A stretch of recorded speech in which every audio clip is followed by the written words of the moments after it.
Welcome to another edition of Mike and Scott's BS Session, home of the latest news in the bass fishing industry. So pull up a chair and get ready. This is not your mama's fishing show. Okay, enough of the blah, blah, blah. Here's Mike and Scott. Well, we are here, but we're not actually here. What do you think, Mike? No, I'm not actually there, and you're not actually here. I'm off site today to do the show with you today, Scott, and I'm really excited about it. I'm glad I was able to get connected up because we got a big guest coming on today. Yeah, we do. It's going to be a great show. We got Ish Monroe on the show today. It's pretty crazy, isn't it? It's nuts. The guy's one of the top performers on the circuit. So on both circuits, actually, which is another interesting point we're going to talk about with Ish today, is he fishes two top-notch circuits, and I'm pretty excited to hear some of the answers he's going to give to some of our questions. Yeah, absolutely. So you're doing the show from your regular job right now. Well, actually, I'm doing the show from a location on the South Shore of Montreal that allows me to hook up into Blog Talk and to connect with you, obviously, and get it done. So that's great, and we were able to. At the same time, the reason we're doing it is to accommodate Ish's schedule, which is crazy packed right now this time of the year, and we're able to make it happen. So I'm glad. Yeah, me too, absolutely. Mike, we haven't had a chance to catch up over the last couple of weeks. We've both been pretty busy doing what we need to do. And have you had a chance to go out and fishing and do a few, throw a few casts? Or? Yeah. I've been out to a couple of different local bodies of water. One in particular I was on was St. Francis, and one thing I got to tell you, Scott, that the Berkeley B1 pre-fish fever is in full stride. Oh, the boats on the water are crazy. Well, that's it. Yeah, I spent the last few days on Lake St. Francis. I had a friend in from out of town, actually. He's been on the show before, up in the early days of the show, back in last year when we first started doing it, and Jamie. And so I brought him up to catch some northern smallmouth, and the bite was fast and furious, let me tell you. Yeah, the water right now, the temperatures are just going to be peaking at the right time. The event is in 2 weeks, so the event it's going to be peaking just at the right time. The bite is hot. A lot of people are hooking into some really good fish. There's a really quality bite going on right now, and I'm hoping that it holds up. And we get two, obviously, I don't want to last year in the sense of the weather, some really good weather for this year and not have to consider canceling day two. But no, that body of water is definitely on fire. And speaking of that body of water, you cashed a check there a couple of weeks ago. Oh, yeah, it was about time. After that Oneida run, I really had a bee in my bonnet to try and make a little bit of a comeback. So I did what I could on our local waters, and I managed to scrape out a second-place finish on none other than Lake St. Francis. That's right. No, you did a really good job, and you weren't that far out of first place. You guys did really well. Maybe we should tell people that you were fishing with. Ironically, you were fishing with the fellow who bought your last bass catch. Yeah. I was fishing with Philippe Lefebvre, he's a pretty good angler also. He's still a rookie coming into this, but he's talented. He knows what he's doing. He has a good feel for the water. And we made a great team out there. I mean, we caught some monsters all day long. It was nonstop action. And it led us to a second-place finish. But it was a tight race, let me tell you. I mean, first to third and fourth was really, really close. Wasn't Phil, correct me if I'm wrong, wasn't Phil one of the members of Team of the Year for Econobass this year, Scotty? Him and Alexis Marchand? Yeah, as a matter of fact, he was, yeah. They ran that Bass Cat all year long through the Econobass series and ended up with a Angler of the Year or Team of the Year. Yeah, well, yeah, and when I spoke to Alexis, he said that the Bass Cat able on a couple of those tournaments during that season was what made the difference for them to be able to run some long distances in some big water and get into some of the fish that they got into to put them to make them or enable them to be team of the year on Econobass this year. So they were definitely very happy to have that basket underneath them during the season. Well, you can't go wrong when you're running a Bass Cat like that. That's a top of the line model. It's got all the bells and whistles on there. He's not lacking anything. No, he's got a kick-ass stereo in there too. Yeah. I remember doing the spin on the front deck of that boat with that stereo. What's that? Sorry, Mike? I remember doing a head spin like Iconelli on your front deck to that stereo. Yeah.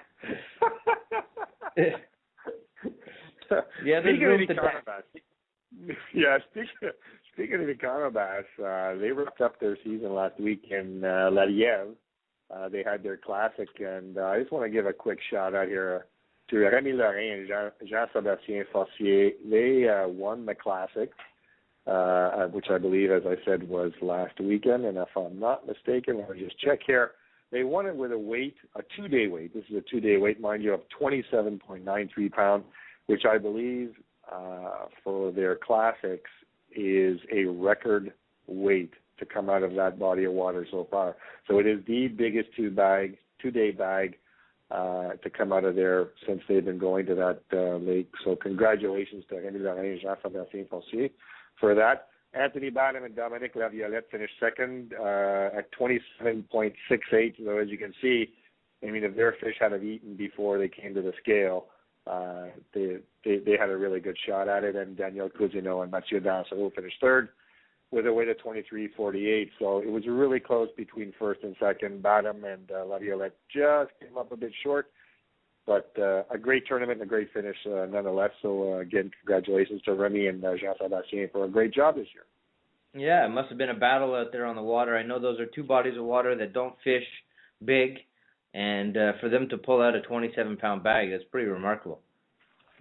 Yeah, it was. And the amazing thing about what Remy and JS did was they actually on day two, and this normally doesn't happen, is they increased their second day weight. And just to validate that statement here or confirm it, I'll just go through some of the weights here. On day one, Remy and Jean-Sébastien had 13.36. On day two, they came in with 14.57. Badham, same thing, 13.53, came in with 14.15. But then look at what happens. Your day one leader, Daniel Cousineau and Mathieu Dansereau, came in with 14.16. But on day two, dropped to 9.32. Same thing with Pat Malenfant and Gaétan Jacques. They started out with 12.06 on day one, came in with 8.62. And it goes on and on and on, where the day two weights are typically much less than day one. And as you can see from the weights, this is not typically a big fish body of water, Scotty. It's more of the 2 to 3 pound fish. And if you can come in with 13, 14 pounds a day, you're going to win this tournament. And they not only came in with that weight, but they increased their weights on day two, which put them both 1-2. So, yeah, I mean, they did a great job on those types of conditions. Yeah, that's typically how it goes. The guy who can manage to improve on day two or day three is usually the guy that'll take it home. Except for the rare times where a big bag, a huge bag, is brought in on the day one, and the guy coasts through the rest of the tournament on that one big bag. But kind of like what happened at the Forest Wood Cup this year. That one big bag seemed to be the deal maker for the rest of the tournament, set the pace, but that's usually not the case. Yeah.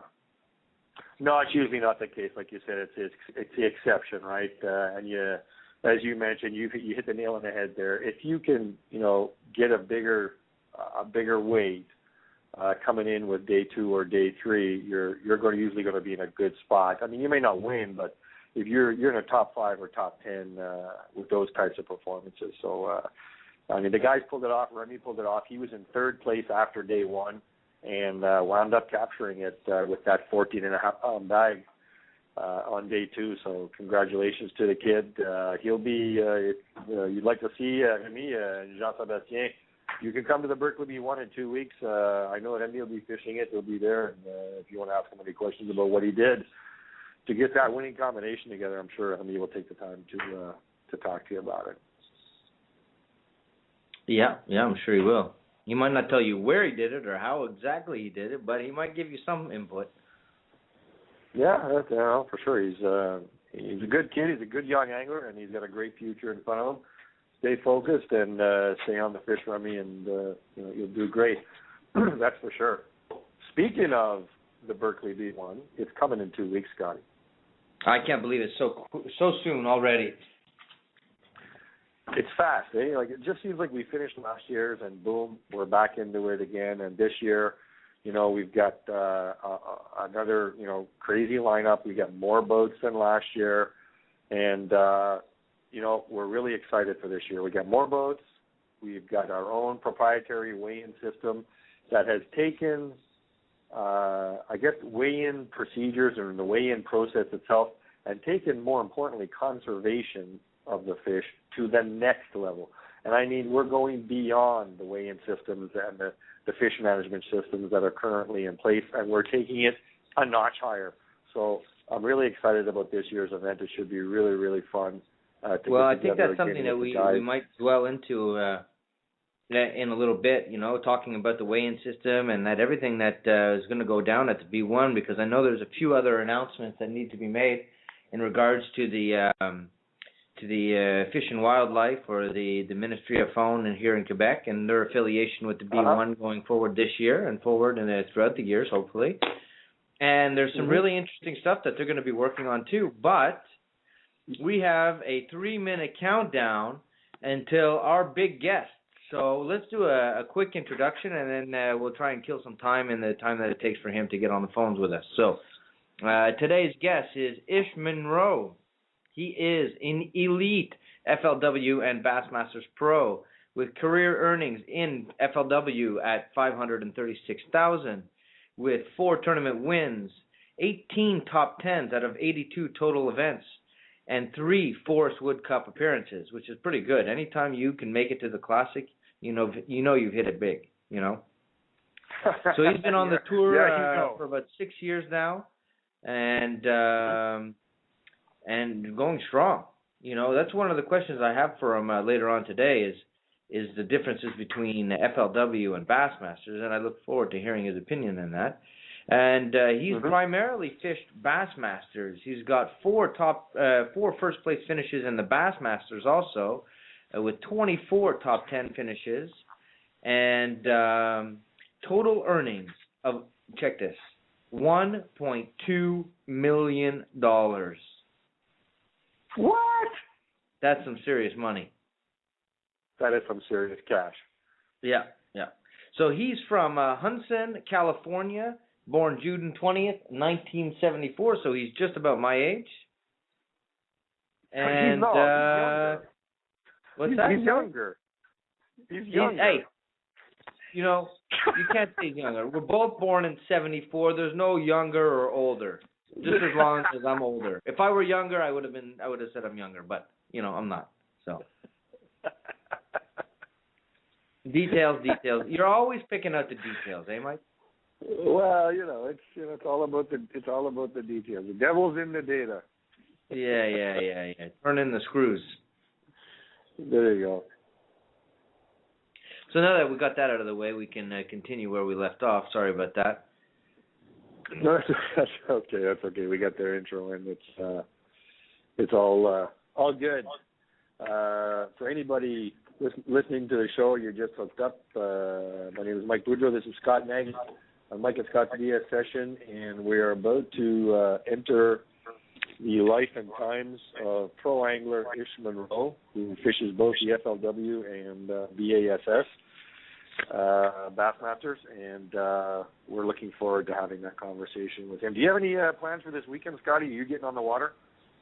Actually, no. I got some business to take care of out of town, and I have some business to take care of in town, so I'm not going to get any fishing done this weekend. But to be honest, Renegades out there on Lake St. Francis, they have their Classic or a tournament over there, so it's going to be jam-packed. And I see no reason really to add any more pressure. I'm gonna do some real work for a change. Yeah, a lot of the out of town guys are going to be on the water this weekend. The local guys have hit it already. Now the out of town guys will probably be jumping on board and getting their lines wet, and getting prepared for the tournament. I know tomorrow I got some prep work to do, and then Sunday we have the Ripple on Missisquoi Bay for FishingCanada.net that we're going to pull down, which is going to be a lot of fun. A lot of teams signed up for that, so I'm looking forward to that one on Sunday. And we got more prep work, obviously, from here on in for the next 2 weeks as we count down our way to the B1 on Lake St. Francis in Valleyfield. So that's going to be a lot of fun. So there's a lot of work to do on the weekend, and I'm pretty excited for the next 2 weeks. That's for sure. Oh, they're gonna go by in like a flash. So hold on to your pants. Hey, Mike, let's just take a quick break to run a commercial, and we'll get right back to this to our interview shortly. That sounds pretty good, Scotty. You're listening to Mike and Scott's BS Session. I'm Mike Boudreau, and I'm with Scott Nagy, and we'll be back in just a few minutes.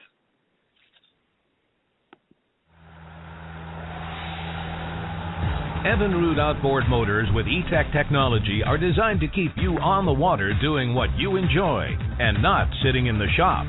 3 years or 300 hours before you need to service your Evinrude E-Tech power plant. 2-stroke power combined with the economy of a 4-stroke. For those dedicated to water, power, fishing, and fun. Evinrude, official motors sponsor of Mike and Scott's BS Session.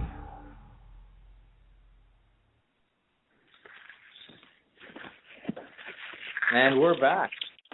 Short and we are sweet. Back. That's the way I like it.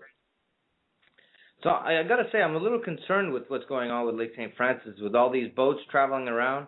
I know the bite changed slightly for me, but I think it's only going to get worse. What do you think? Well, I don't think it's going to get worse. I think what's going to happen is the last 2 to 3 days just before the tournament starts, we're going to get an easing up of the pre-fish. A lot of guys will back off. The lake will settle down, and we'll be ready for day one. I think that what's going to affect us most is if I think if the weather can stay stable going into the tournament and through the tournament, we'll be good and we'll have a good bite. If we get a radical change like we did last year, and we had the big winds turn up and things turn over, and it got really messy there last year, it's going to be tough. So I'm hoping, and I'm still getting, reports in from the guys on the water, Scotty, that they're pulling some good fish. So far things are going well. All indicators are saying that we're going to have good weather, or decent weather anyway, steady. So we're hoping that holds, obviously, as organizers, and we're looking forward to a good tournament. But the odd thing I find this year that we haven't seen typically in past years is a lot of guys are fishing a different techniques this year. They're not, like the beginning of the tournament when we started years ago. It was your typical tube, flats, jerk bait approach. And this year, a lot of guys are fishing different and unique techniques and new techniques. Some of the old ones, obviously, there's still guys throwing tubes and whatnot, but some of the guys are coming up with some new techniques how to catch fish there, and they're doing really well. Well, hopefully I'll learn something over the next few weeks, because I'd like to see what they're doing different. It's always good to know how to fish or learn new ways to fish your home body of water, because sometimes that can really make a difference in terms of what you're catching and the quantity and quality that you're getting. But so that's definitely something that I look forward to hearing, and maybe I can check it out while we're pre-fishing for the B1. Maybe I can get a tip or two before going into the event. Yeah, well, like I said, a lot of guys have been, obviously I'm not going to say, who told me and what they told me, because it was in confidence. But a lot of guys have told me the different methods, different types of methods that they're using, and some of them are quite creative, but they're very productive, and they're working well for them. Other guys are using the standard approach, and it's like anything else, right? When the bite is on, the standard approach is going to work. the question is, how well will any of these methods work if the bite turns off and the conditions turn, right? So how well are they going to work then? That I don't know. But we're going to find out in a couple of weeks, that's for sure, and I'm looking forward. The most exciting part of that tournament for me is the angler meeting. I love that angler meeting when the guys all get together for the first time in that room. I mean, you can just feel the energy going down there as we go through the rules and everything else. So I'm really excited to be a part of that again. I agree, totally. I mean, you guys spend all the time, hosting the event, you're putting it all together. We, the anglers, get a chance to go out there and fish the event. That's what I like to do more than anything else. So, hats off to everybody who's organizing it and this and that. They're putting huge effort to make an event so that us anglers can go out there and do what we like to do. Yeah, no, for sure. Is there any, I know you'll be at the Rumble, the FishingCanada.net Rumble on October 12th, going out of Gray's Creek. And are you at that Ripple on Sunday? Yeah, I'm no, on this Sunday. I'm not quite sure. Actually, no, I'm out of town. I have to be out of town for work, but I'll definitely be at the Rumble. Yeah, I think Ben's at the Missisquoi Bay Ripple, and we got quite a few teams signed up for that. And the Rumble last year we had over 40 some odd teams for it. It was a great, huge event. We had a lot of fun there. And that's when at least I can have some fun anyway, because then the B1's out of in the books, and where it's out of the way, we're able to go and do some fishing. Are you registered for the Rumble? If you're not, we should team up for the Rumble. Have we fished the Rumble together yet? No, we've never fished a Rumble together. Well, there you go. Do you have a partner for the Rumble? No, I don't. Well, there you go. Maybe we should hook up for the Rumble. Sounds good to me. I don't even know where the Rumble is, actually. It's on October 12th, running at the Grays Creek Marina in Cornwall. Oh, okay, Lake St. Francis. That sounds good to me, man. We got a good shot at it, so let's do it. Well, hey, listen, Mike, we got Ish on the phone. Let's bring him on and get this interview on the road. Sounds like a plan, buddy. Hello, Ish. Welcome to Mike and Scott's BS. Hey, guys. How's it going? We're doing great. We're doing great, Ish. Great to have you on the show. Yeah, glad to be here. So listen, Ish, you've had a tremendous year this year. I mean, you're fishing an enormous amount of events. I don't know how you do it. It must take you away from home for long periods of time. But are you back home now and just relaxing? Not relaxing, not even a little bit. I've been home for 3 days, and there's always been a lot of business to take care of. So I'm actually getting on a flight here in about 2 hours to head to San Antonio for another promotion. So I've been away for 9 months. I've been home for 3 days, and I'm already leaving again. Well, I guess a busy man. So that kind of leads us into some of the questions that I wanted to ask you for tonight. And, a lot of our listeners are interested in hearing not only about what it's like to be a tournament angler on tour, but what's the business side of tournament fishing like? Like, how important is it to focus also on the business side and not just, like, being able to catch fish? Well, the business side of it is that's where you make a lot more money than just tournament winnings, I've got lures that I've designed, like, my Biggie series by River to Sea. I've got a Bling spinnerbait series by River to Sea. I've got a snag-proof frog called Ish's Fat Frog. I mean, those are just some of the baits that I work on while, I'm out here trying to do this. Right. So what are some of the most challenging aspects of becoming a pro angler or being a pro angler? One of the most challenging aspects is just being able to manage your time. It's 100 miles and running from the even before January, from the prep to just being on tour. And without, my great assistant Valerie, I wouldn't be able to take care of everything I need to take care of at home and just being able to run business every day. That's pretty interesting. I don't think a lot of people really understand, Ish, all the work that goes into being a pro angler. They just think, all appearances are that you guys just show up with your wrapped truck or your wrapped boat and you go fishing. No, that's not even close to being the case. I mean, it's I teach at Bass University, so that takes me flying out. I show up at promotions all over the country for, Ranger boats and doing stuff for Yamaha. They want you to do classes so that you're more knowledgeable about the product. It's not just fishing. I mean, it's a complete business side of this, and you've got to run your business as best you can to make the most money you can. Yeah, it makes sense. Every hour in the day, every minute in the day, you can do something that's productive and maybe find another revenue stream. You've got to be working on it. So that's a really good point. One thing we've noticed, Ish, and it's something you're sort of an oddball for a better description, and I don't mean that in a bad way. You fish both the FLW and bass. And we don't see that too often. We see a couple of guys that'll venture out and sort of wet their foot in the water, stick their foot in the water, but not many guys commit to both circuits. What is it that drives you to do that? And if you were going to pick one of the two, what are the features you like of both? Well, what drives me to do it is my motivation to be rich. I like fast cars and beautiful women. It takes money to have those things. So pretty much, no, the motivation is pretty much money.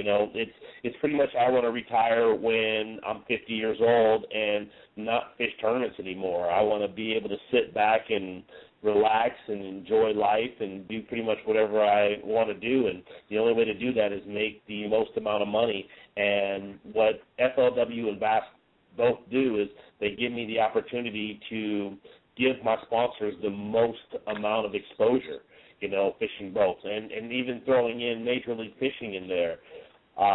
So when I fish more tournaments, my sponsors get more exposure, they get more exposure, they want to pay more money. So for me, it's pretty much how to make more money. And the more tournaments I fish, the more opportunities I have to win. When you look at the almost $200,000 that I made this year between two circuits, it's pretty good.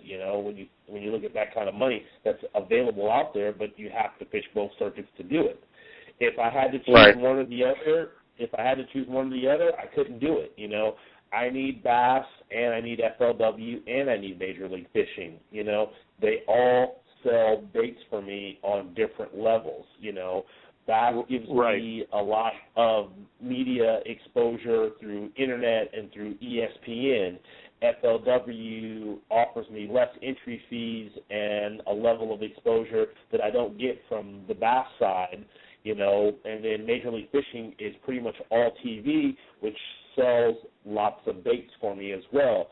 So it's all a puzzle that you put together and you get this piece of pie, and that you need it all to be successful in this business. Well, that's interesting. You combine that with the business side of it, as you said, all the work you're doing in the background with bait developments, bait marketing, and that side of the business is sort of a retail side.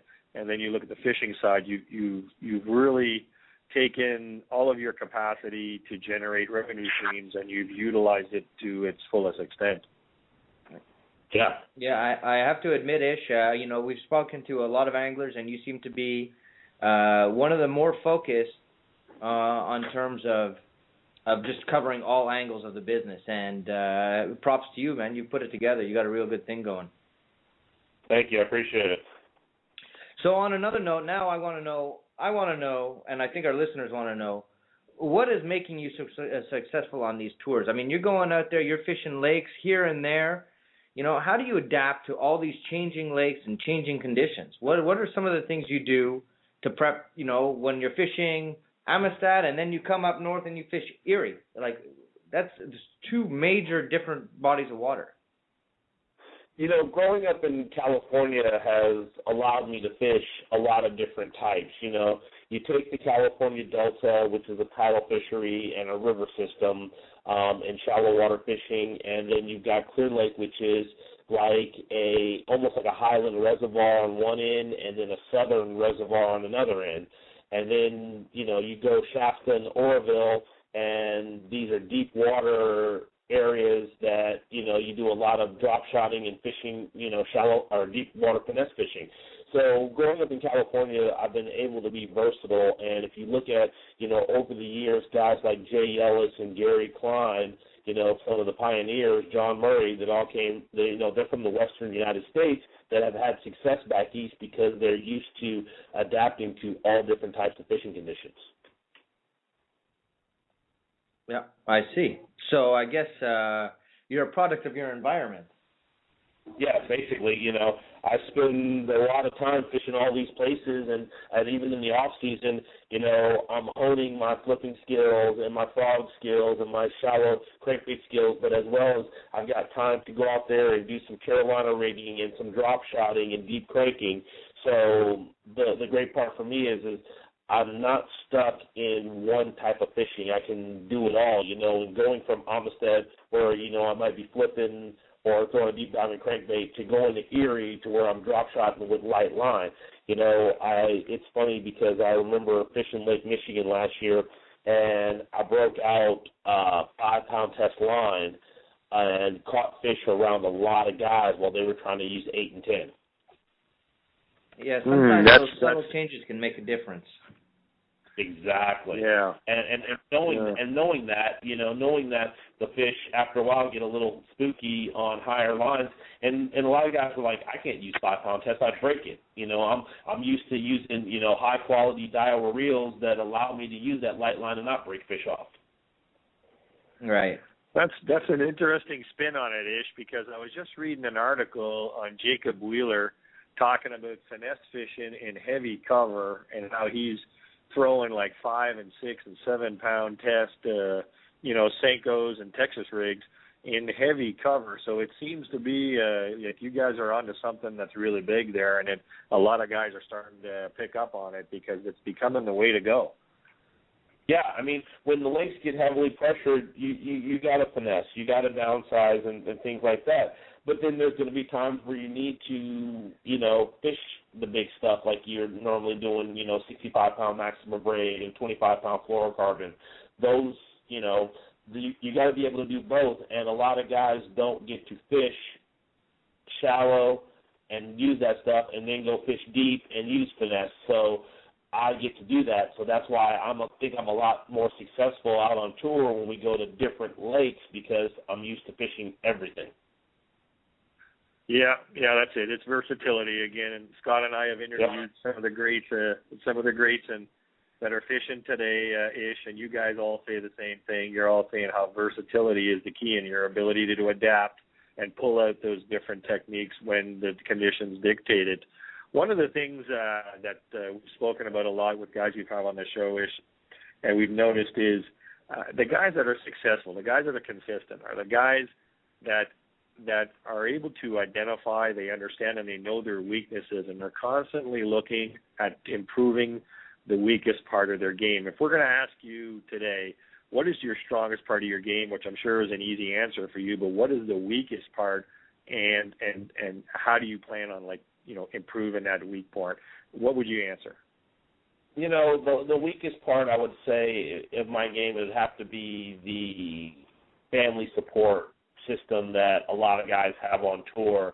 You look at Ike, and he has Becky, and Becky takes care of everything for him and keeps and holds down his household.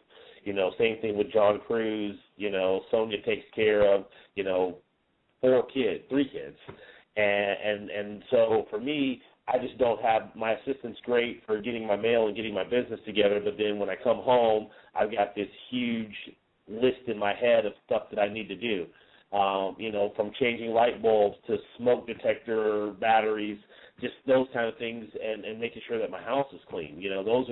That's the weakest part of my game. When it comes to preparation for fishing, I spend a month long preparing my boats, my trucks, my tackle. I am probably the most prepared person when it comes to being on the water and being ready to go. So, I mean, the weakest part of my game is just not having that family support system, to take care of what's going on in my house. Yeah, that would probably, to your point, it allows you to give greater focus to the task at hand, your tournament or what's coming up next, getting your gear ready, and let you focus, more on that. So kudos to, as they say, behind every great man, there's a greater woman, and you've just named a couple. They got a couple that'll let them do that. Yeah. So listen, it's when we met the other week there over at Oneida, and you had mentioned that when the season started to wind down, you were considering going over to South America and do some fishing out there. Is that still in the books? What do you got going forward? Yeah. Basically, I was planning on a trip on the 16th to head to Costa Rica. Basically, some R&R. What it is you need to, as hard as I am into tournament bass fishing and stuff going on in the States, I need the break away from my cell phone, the internet, from fishing, from people calling me wanting to go fishing. So I love fishing, but when it comes to tournament bass fishing, you have to step away from it, and that's what going to Costa Rica does. I'm going to head down to Argentina in November to do some golden dorado fishing. I mean, it's just all stuff to separate, everyday life of tournament bass fishing to something just different. So is this something that you do regularly, like an annual fishing trip, or just something out of the ordinary? To me, it's something I just do every year. It's kind of a bucket list thing. Is I want to always go somewhere new every single year, and Argentina is going to be my first trip there. Costa Rica is just kind of a getaway thing to come back with a fresh, clean head. You spend 2-3 weeks in another country, and then you come back and you're hungry again. And I got to create that hunger every year to want to fish tournaments and to want to make more money. And so that's what Costa Rica does for me. So to date, out of all your major trips outside of the country, which was your favorite? Gosh, I mean, Spain was amazing. Italy's been amazing. Brazil was amazing. Alaska was amazing. I mean, all the trips, they all had their equal amazing value to them, and I really couldn't pick one so far. I mean, Costa Rica is amazing. I mean, I know Argentina is going to be phenomenal, so it's really hard. I couldn't pick one at all. I mean, I've been in Japan and fished over there, and that's been great too. And actually, that trip was more of a business trip to Japan because I ended up going there for a vacation and spending $10,000 worth of tackle while I was over there. That's crazy. Yeah, most people won't spend that much on tackle in their whole lives. Oh yeah, $10,000 on tackle. I was afraid that they were going to arrest me when I came back into the States for trying to smuggle in too much tackle because I had a army-sized duffel bag filled with baits and a rod tube filled with rods and a bunch of tackle in the rod tube itself. Oh, that's crazy. Well, listen, Ish, we really appreciate you taking the time to come with us on the show tonight, or today. Usually it's at night, but today. No problem. And we look forward to hearing from you in the future and seeing what you're up to on tour next year. Yeah, anytime, guys. Thanks a lot. Thanks a lot, Have a good Ish, vacation. And, have a great vacation. Wow, what a great guy, Scotty. Yeah, what a great guy. We really appreciate him taking the time to come on the show. Also, it's not easy when you're running left and right and you got to go here and there, and then you got guys like us who want to take up some of your time, like a half an hour of your day to just do an interview, throw some questions at you left and right. It's not easy, but we appreciate it, and we look forward to seeing how he's going to do in this coming year. Oh, for sure. I mean, but that's what you got to respect about these guys. They are true professionals. They never turn down an interview. They never turn down, someone who wants to talk to them or approach them. I would say in all the years that I've, been speaking with these fellas, I've yet to meet one that will snub you. And I'm obviously assuming here that you're going to be polite and approach them properly. You're not just going to, pull on their shirt and say, hey, come here, you got to talk to me. If you're polite, they're usually very courteous and also very professional, and they're more than happy to talk to you and help you out to get more fish in the boat. I agree. Well, listen, Mike, I know you're at work today, and and I'm probably going to go back to work now too because we all got a lot of things to do during the day. So let's run through a few of our tidbits and our sponsor recognition. A few shout outs to do too. We got some serious stuff in the news that I'd like to give a shout out to, and wrap this up. Yeah, no, for sure. Yeah, sounds like a plan. I know. Just before we get into the shout outs and whatnot, Scotty, I want to let everybody know it's not confirmed yet, and I'll repeat, it's not confirmed yet. But some guy, did you ever hear of the Forest Wood Cup? Some guy named Tharp. What's his name? Randall Tharp? Yeah, I think there's a guy named Randall. Yeah, I think something like that. I heard of a guy like that. Didn't he win a tournament one time? Yeah, he won the 2013 Forest Wood Cup. And guess what? On October 25th, we're just waiting for the confirmation from Jody White. We're waiting for the confirmation. We may be doing the interview of the 2013 Forest Wood Cup champion, Jacob Wheeler. So I'm really excited to bring that to everybody, and we're going to have a lot of fun. Hopefully did you just say Jacob Wheeler? Because we already had Jacob Wheeler on.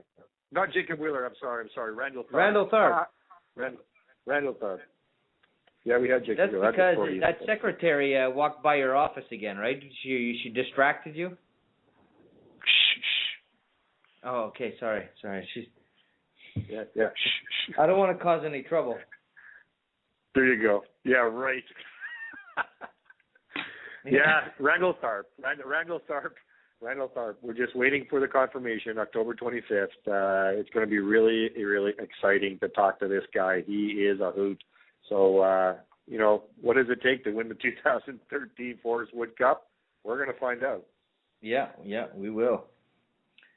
So we got a few. Do you have any more tidbits you want to add? Just that, and as I said, up and coming events. Get ready for this Sunday, Bay Missisquoi, FishingCanada.net, Ripple and Bay Missisquoi, and also in 2 weeks, the Big Kahuna, the B1.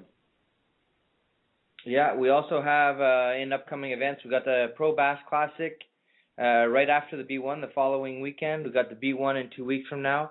So it's all classic time. These are the shootouts that everybody's been waiting for. You got it, buddy. So a few of our sponsor recognition. We got Fishing Tech Gary Gosserin from Fishing Tech for all your bass boat needs. He's also now a authorized Bass Cat Service Center. Then we got K-Way Outdoors, which we haven't mentioned, but now that we're getting into fall, it's time to get your K-Way on more than any other time. Navionics, getting you back on land and water. Power yes, sir. pole, Rich Lauer. Holds boat stronger than a power pole ankle, and Mustang Survival. Oh, now is the time. You want to talk about something. Mustang Survival, also a sponsor of the Berkeley B1. This is the time of the year when the water starts getting cold. You better make sure you got those vests on, because if you fall in this water, it's not going to be pretty, and you got to have that vest on. Hypothermia sets in so fast, Scotty.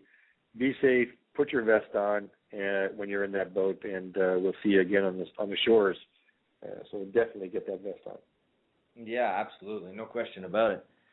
And we got some special shout-outs tonight. First, I'd like to shout out to Jim Van Ryan from the Rod Glove. Thanks for the stuff. I appreciate it, and I wear that T-shirt with pride.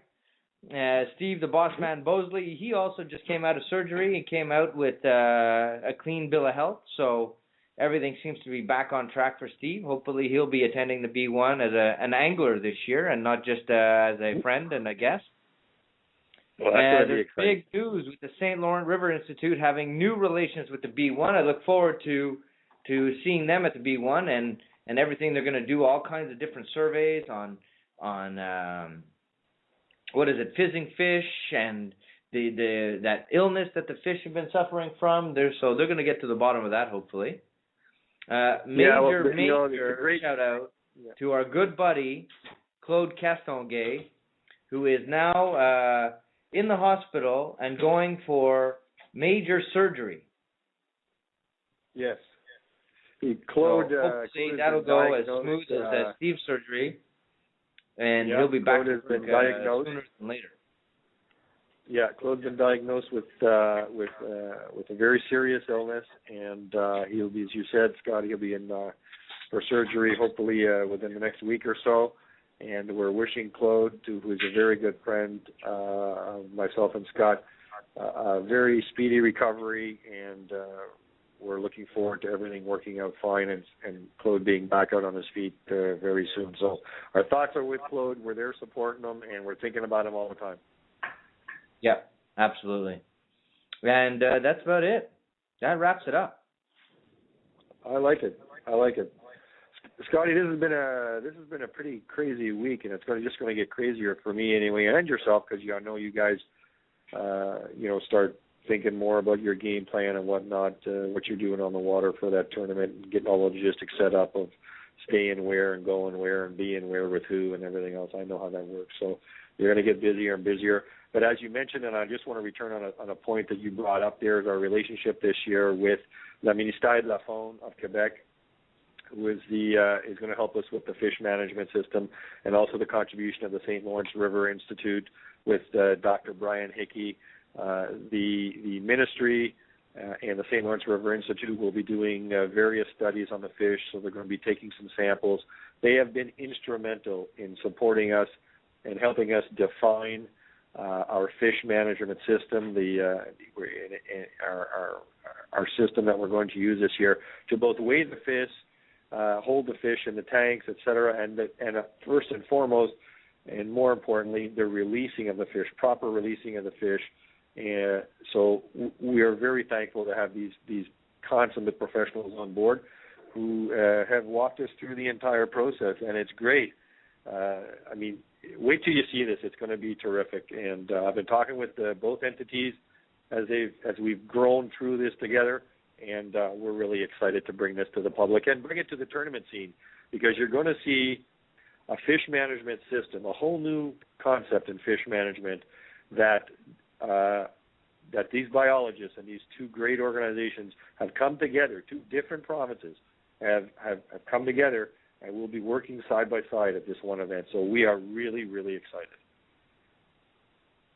Yeah, well, that's all good stuff going forward, and I think it's necessary for us to improve the bass industry to have support from an organization like that. Most definitely. It's our responsibility, as you know, as tournament organizers. It's our responsibility as anglers to be accountable for the future of this industry.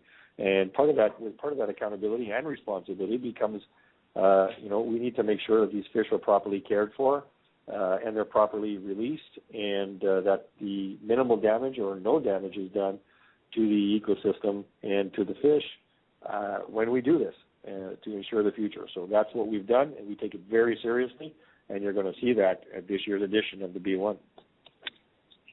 Sounds good. Listen, one last thing, Mike, before we go. I know we might have cut Ish off a little bit short. We didn't really give him a chance to plug any of his sponsors, so I figured I'd do that for him, seeing as he's no longer on the line. So on behalf of Ish, we'd like to thank his sponsors for him. You got Cocoon Eyewear, Isolate Your Eyes, Yamaha, Go Fishing, Pro Fishing, Lowrance, Ranger Boats, Team Daiwa, River to Sea, Navionics, we know all about Navionics, Gemini Custom Apparel, Sims Rain Suits, Yamalube, Snagproof, Missile Baits from John Cruz, Motor Guide, and BigFishTools.com. And don't forget the Bass University.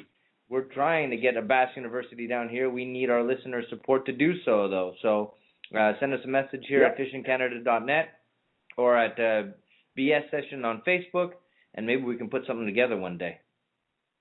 Yeah, that'd be great. I'd love to have Ish and the boys up here. I know Pete Glusek. We've met Pete. We've spoken with Pete, and as you saw with Ish, it would be a real.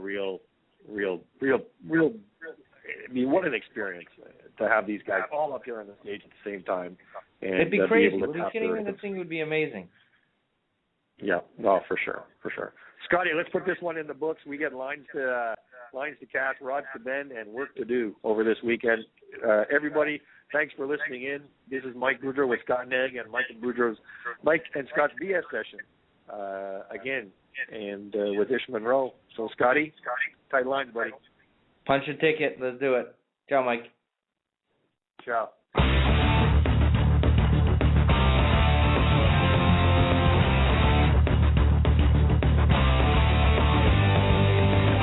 This one's a wrap.